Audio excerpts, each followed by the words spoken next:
সূরা আত-তাহরিম। বিসমিল্লাহির রহমানির রহিম। রহমান রহিম আল্লাহ তাআলার নামে। হে নবী, আল্লাহ তাআলা তোমার জন্য যা হালাল করেছেন তা তুমি কসম করে নিজের উপর কেন হারাম করছো? তুমি কি এর মাধ্যমে তোমার স্ত্রীদের খুশি করতে চাও? তেমন কিছু হলে আল্লাহর কাছে ক্ষমা প্রার্থনা করো, কারণ আল্লাহ তাআলা ক্ষমার আধার ও পরম দয়ালু। আল্লাহ তাআলা তো তোমাদের শপথ থেকে রেহাই পাওয়ার জন্য কাফফারার একটা পথ নির্ধারণ করে দিয়েছেন। মূলত আল্লাহ তাআলাই হচ্ছেন তোমাদের একমাত্র সহায়, তিনি সর্বজ্ঞ, তিনি প্রজ্ঞাময়।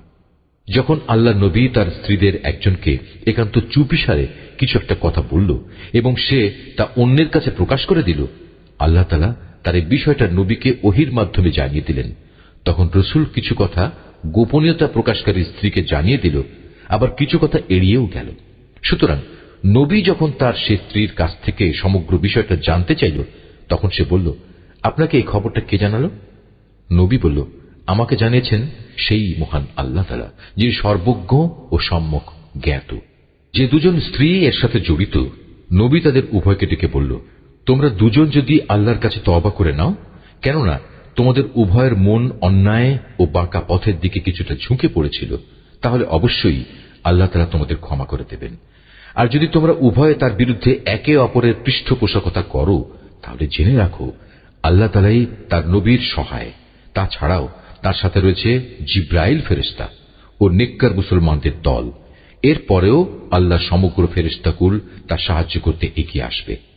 আজ নবী যদি তোমাদের তালাক দিয়ে দেয়, তাহলে তার মালিক তোমাদের বদলে এমন সব স্ত্রী তাকে দিতে পারেন যারা তোমাদের চাইতে হবে উত্তম, যারা হবে আত্মসমর্পণকারী, বিশ্বস্ত, ফরমাবরদার, অনুশোচনাকারী, অনুগত, রোজাদার। হতে পারে তারা কুমারী, হতে পারে অকুমারী। হে ঈমানদার লোকেরা, তোমরা নিজেদের ও নিজেদের পরিবার পরিজনদের জাহান্নামের সেই কঠিন আগুন থেকে বাঁচাও, যার জ্বালানি হবে মানুষ আর পাথর। সে জাহান্নামের প্রহরা যাদের উপর অর্পিত, সেসব ফেরেশতা সবাই হচ্ছে নির্মম ও কঠোর। তারা দণ্ডাদেশ জারি করার ব্যাপারে আল্লাহর কোনো আদেশই অমান্য করবে না। তারা তাই করবে যা তাদের করার জন্য আদেশ করা হবে। সেদিন অস্বীকারীদের তারা বলবে, হে কাফেররা, আজ তোমরা দোষ ছাড়ানোর জন্য কোন রকম অজুহাত তালাশ করো না। আজ তোমাদের সে বিনিময়ই দেয়া হবে যা তোমরা দুনিয়ায় করে এসেছ। হে ঈমানদার ব্যক্তিরা, তোমরা নিজেদের গুনাহ খাতার জন্য আল্লাহর দরবারে তওবা করো, একান্ত খাঁটি তওবা। আশা করা যায় এর ফলে তোমাদের মালিক আল্লাহ তাআলা তোমাদের গুনাহসমূহ ক্ষমা করে দেবেন এবং এর বিনিময়ে পরকালে তিনি তোমাদের প্রবেশ করাবেন এমন সুরম্য জান্নাতে, যার তলদেশ দিয়ে প্রবাহিত হবে সুপেয় ঝর্ণাধারা। সেদিন আল্লাহ তাআলা তার নবী এবং তার সাথী ঈমানদারদের অপমানিত করবেন না।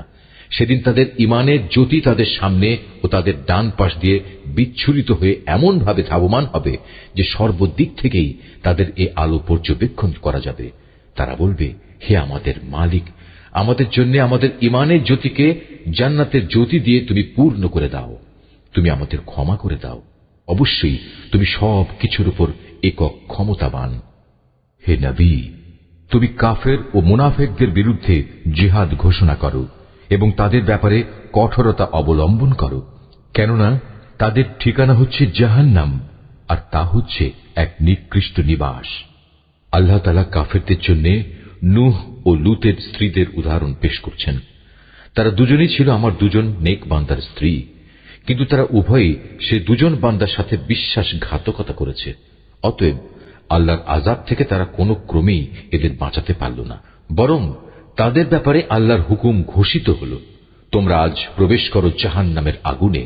যারা এখানে প্রবেশের উপযুক্ত তাদের সবার সাথে। একইভাবে আল্লাহ তাআলা মুমিনদের জন্য ফেরাউনের স্ত্রীকে অনুকরণযোগ্য এক উদাহরণ হিসেবে পেশ করেন। সে প্রার্থনা করেছিল, হে মালিক, জান্নাতে তোমার পাশে তুমি আমার জন্য একখানা ঘর বানিয়ে দিও, আর দুনিয়ার এ ঘরেও তুমি আমাকে ফেরাউন ও তার যাবতীয় কর্মকাণ্ড থেকে বাঁচিয়ে রেখো। তুমি আমাকে উদ্ধার করো এ জালেম সম্প্রদায়ের যাবতীয় অনাচার থেকে। আল্লাহ তাআলা মুমিনদের জন্য আরো দৃষ্টান্ত পেশ করেছেন ইমরানের মেয়ে মারিয়ামের, যে আজীবন তার সতীত্ব রক্ষা করেছে।